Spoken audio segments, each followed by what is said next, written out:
Très proche de son père, Lolita Séchant ne manque jamais un événement pour montrer à Renaud combien elle l'aimait. Ainsi, le 10 mai dernier, elle était présente à la grande soirée organisée sur France 2 pour célébrer les 70 ans du chanteur.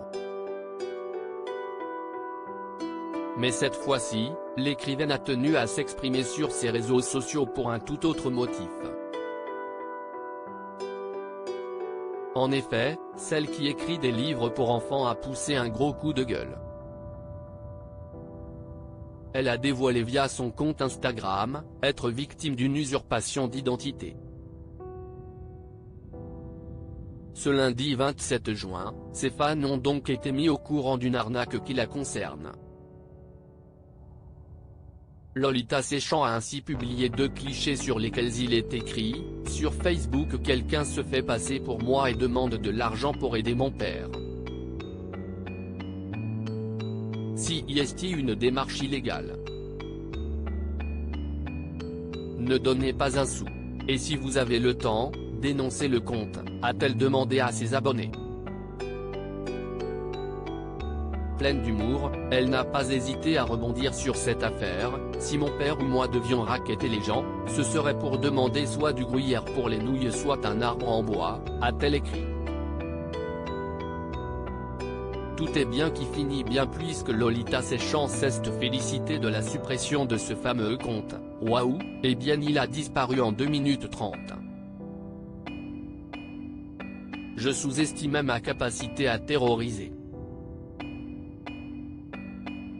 Renaud, nostalgique de sa jeunesse, la voilà débarrassée de ce faux compte, elle qui aime partager du temps avec son père, qui s'était d'ailleurs confié sur son âge, lui qui a passé le cap des 70 ans. En effet, en 2016, il exprimait à Télérama, qu'il n'était pas très à l'aise avec le temps qui passe, « Je ne me suis jamais remis de mon enfance envolée. Les gens célèbrent leur anniversaire joyeusement avec un gâteau, des bougies, des textos. Pour moi, chaque année qui passe est un coup de poignard dans ma jeunesse, un pas de plus vers la mort.